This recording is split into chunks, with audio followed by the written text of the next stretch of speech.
அஸ்ஸலாமு அலைக்கும் dear friends. நம்ம எல்லாத்துக்கும் பிடிச்ச சீஸ் ஏன் வெளியே வாங்கி சாப்பிட்ணும்?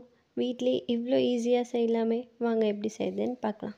நான் ஃபர்ஸ்ட் டைம் செஞ்சேன். ஆனால் எவ்வளோ ஸ்ட்ரெச்சியாக சூப்பராக க்ரீமியாக வந்திருக்கு பாருங்கள். இவ்வளோ நாள் ட்ரை பண்ணாம விட்டேனேன்னு நினச்சேன். நான் 1.5 லிட்டர் பால் எடுத்திருக்கேன். அதை லைட்டாக கை பொறுக்கிற அளவு சூடு. நம்ம கை இப்படி வச்சோம்னா 3 செகண்ட்ஸ்க்கு அப்படியே வச்சுருக்கணும். ஆவி வர்ற அளவு சூடாயிடக்கூடாது. ஓரளவு லைட் மீடியம் சூடாகணும். நான் வினிகர் யூஸ் பண்ணுறேன் இதை கடல் பண்ணுறதுக்கு.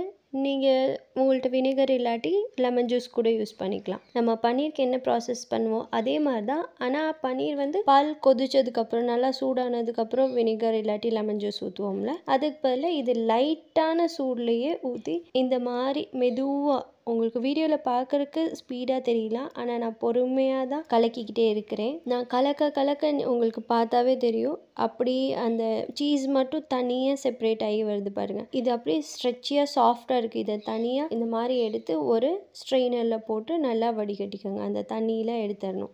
இப்போ எல்லாத்தையும் ஒன்று சேர்த்துணும். இப்படி நம்ம ப்ரெஸ் பண்ணி எடுத்தோம்னா அது எல்லாம் தனியாகி ஒரு பால் மாதிரி ஃபார்ம் ஆயிரும். நம்ம பால் ரொம்ப சூடெலாம் பண்ணல, அதனால் இது நம்ம கையிலேயே தொட்டு பண்ணலாம். அந்த அளவு சூடாலாம் இருக்காது.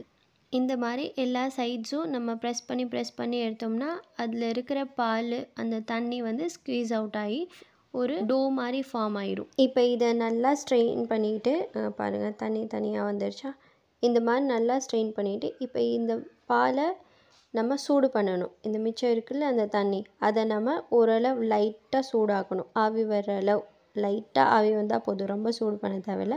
அதில் 1 ஸ்பூன் சால்ட் போட்டு இதை ஸ்ட்ரெயினர்லேயே வச்சு நம்ம எடுத்த சீஸை அதை லைட்டாக ஒரு 5 செகண்ட்ஸ்க்கு உள்ளே போட்டு எடுக்கணும். பால் நல்லா சூடாக இருக்கும்ல, அதை நம்ம உள்ளே போட்டு திருப்பி இப்படி ஸ்க்வீஸ் அவுட் பண்ண மாதிரி எடுக்கணும்.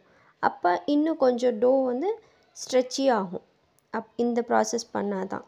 லாஸ்ட்டாக ஒரு 3 to 5 டைம்ஸ் பண்ணிவிட்டு லாஸ்ட்டாக நம்ம ஜில் தண்ணி நார்மல் வாட்டரில் இந்த மாதிரி கழுவி எடுத்துட்டோம்னா நம்மளோட சீஸ் ரெடி. இதை அப்படியே ஒரு கண்டெய்னரில் போட்டு அந்த ஷேப் பண்ணிடுங்க. இந்த மாதிரி ஸ்ட்ரெச் பண்ணும்போது நல்லா ஸ்ட்ரெச்சியாக தெரியும். லைட்டாக நீங்கள் இப்படி பிச்சு பார்த்தீங்கன்னாவே தெரியும் எப்படி இருக்கும்னு. இதை நம்ம ஒரு கண்டெய்னரில் எந்த ஷேப் வேணுமோ அந்த மாதிரி கண்டெய்னர் யூஸ் பண்ணி அதில் வச்சுருங்க. நல்லா ப்ரெஸ் பண்ணி வச்சுட்டு ஃப்ரிட்ஜில் 2 ஹவர்ஸ்க்கு வச்சுருங்க. 2 ஹவர்ஸ்க்கு வச்சு எடுத்திங்கன்னா நம்மளோட சீஸ் அதுக்கப்புறம் எப்படி வேணாலும் யூஸ் பண்ணுறோமோ அப்படி யூஸ் பண்ணிக்கலாம். நான் ஃபஸ்ட்டு சாண்ட்விச் செஞ்சேன். வெறும் சாண்ட்விச் தான். வெறும் க்ரீன் சட்னி, சாஸ், அப்புறம் பீஸா சீசனிங் போட்டு இந்த சீஸ் போட்டிருந்தேன்.